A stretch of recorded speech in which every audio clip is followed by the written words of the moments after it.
आज फिर आप सब भाइयों के साथ, मुस्लिम भाइयों के साथ मैं बात कर रहा हूँ। मैं आपसे बेपनाह मोहब्बत करता हूँ, इस बात को याद रखिएगा। न हिंदू, न मुसलमान, न सिख, न ईसाई, पहले इंसानियत की बात होगी। वी ऑल आर वन, पहले इसकी बात होगी।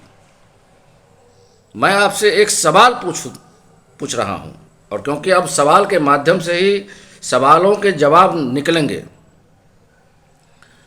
पैगंबर साहब इतने अच्छे, उनके बारे में कोई कमीना ही होगा कि एक जवान गलत बोल पाएगा। महान संत थे। जिब्राइल साहब अल्लाह के फरिश्ता थे। एक एक आयत उनके ऊपर उतरती थी, और उसी के संग्रह का नाम कुरान है कि और कुछ है। अगर मैं गलत बोल रहा हूँ तो मेरे बात को काटिएगा, कमेंट्स के माध्यम से मुझे सुझाव भी दीजिएगा कि मुझे क्या बोलना चाहिए और क्या नहीं बोलना चाहिए। लेकिन मैं दावा करता हूँ और वादा करता हूँ कि जो बोलूँगा आपके फ़ायदे की बात करूँगा, आपके हित की बात करूँगा, क्योंकि आई लव यू। मैं आपसे बेपनाह मोहब्बत करता हूँ, इस बात को याद रखिएगा। तो जब कुरान सही है, मोहम्मद साहब सही हैं, तो समझ क्यों नहीं सभी सही हुई? एक क्वेश्चन पूछता हूँ। अल्लाह की बात तो मैंने आपसे पूछा कि क्या अल्लाह केवल मुसलमानों के भगवान हैं? अगर मुसलमानों के ही भगवान हैं तब तो वे अल्लाह नहीं हुए, और अगर वे सबके भगवान हैं तो हमारे, आपके, इसके, उसके, सबके अगर अल्लाह ही मालिक हैं, अल्लाह ही ईश्वर हैं, अल्लाह ही गॉड हैं, तो झगड़ा खत्म होना चाहिए कि नहीं होना चाहिए? यह रिलीजियस मैटर है कि नहीं है? इसको पॉलिटिसाइज क्यों किया जाए? जो राजनीति करते हैं उनको मुबारक हो, लेकिन हम सब तो इंसान हैं, अकेले आए हैं और अकेले जाएंगे। हमें तो अल्लाह से मोहब्बत है, हमें तो अल्लाह का ही भरोसा है। हम तो अल्लाह के ऊपर ही भरोसा करके इस ज़िंदगी को जी रहे हैं भाई। हम उसी को राम कहते हैं। याद रखिएगा, जो लोग आपको भड़काते हैं कि इंडिया में 33 करोड़ देवी देवता का लोग पूजा करते हैं, गलत बात है। इंडिया के लोगों की आबादी 33 करोड़ रही होगी उस समय, और सारे के सारे लोग देवत्व को प्राप्त किए हुए लोग रहे होंगे। और आज भी जो 130 करोड़ हैं सब देवता हैं। अपने समझ को मिसलीडिंग मत करिए। यस, इंडिया में एक ईश्वरवादी है, there is only one God, एक ही परमात्मा है।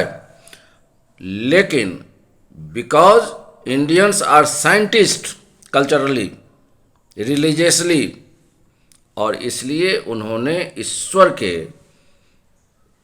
अनेक रूपों की उपासना शुरू कर दी। जैसे सरकार तो नरेंद्र मोदी की है। आपके घर में कोई समस्या होगी तो आप नरेंद्र मोदी से कांटेक्ट करिएगा कि मुखिया से कांटेक्ट करिएगा? तो हमारे गांव में देवी देवता, ब्रह्म बाबा, भगवती होते हैं कि नहीं होते हैं? गॉड का तार एक ही है।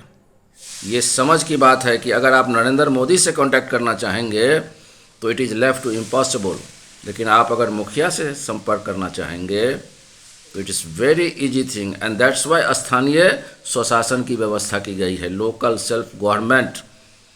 अल्लाह को समझने के लिए प्रैक्टिकल बनिए। अपने माथे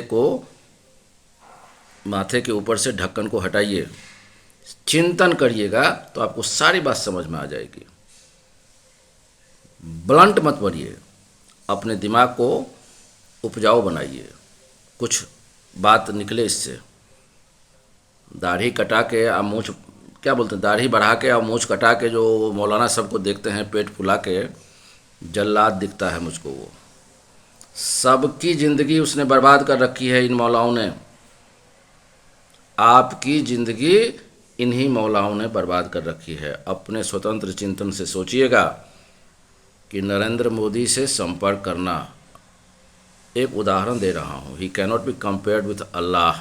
यहाँ गलतफहमी मत रखिएगा। मैं उदाहरण दिया हूँ कि अगर कायनात का मालिक अल्लाह है, मान लीजिए कि इस देश का मालिक नरेंद्र मोदी है, आपको कोई ज़रूरत काम का है तो आप नरेंद्र मोदी से संपर्क करिएगा तो काम बनेगा कि बिगड़ेगा? एक तो संपर्क ही नहीं कर पाइएगा। छोटा सा उदाहरण दे रहा हूँ। अब मुखिया जो है उसका तो आप टेटुआ पकड़ सकते हैं कि नहीं पकड़ सकते हैं? प्रणाम पाती करके भी काम निकाल सकते हैं कि नहीं निकाल सकते हैं? उसके आगे का भी प्रोसेस है कि नहीं है? तो इसलिए अल्लाह सब में है, ईश्वर एक ही है, पर वह सब में है और उसके अलग अलग रूपों की उपासना करने में कहीं कोई दिक्कत नहीं होनी चाहिए। आपके सामने अगर मैं सजदा करता हूँ तो मैं अल्लाह की ही सजदा करता हूँ, ये अकर नहीं कि अल्लाह के सिवा मेरा सर कहीं नहीं झुकेगा। तो हम पागल हैं, चूतियाँ हैं, हमसे बड़ा जाहिल कोई नहीं है। इस बात को याद रखिएगा। समझ और समझाने की बात है। यह सारी बातें समझ का फेर है। शेयर और कमेंट्स ज़रूर करिएगा। आगे फिर आपके साथ चर्चा होगी। आप सबको नमस्कार, प्रणाम, आदाब, खुदा हाफिज़।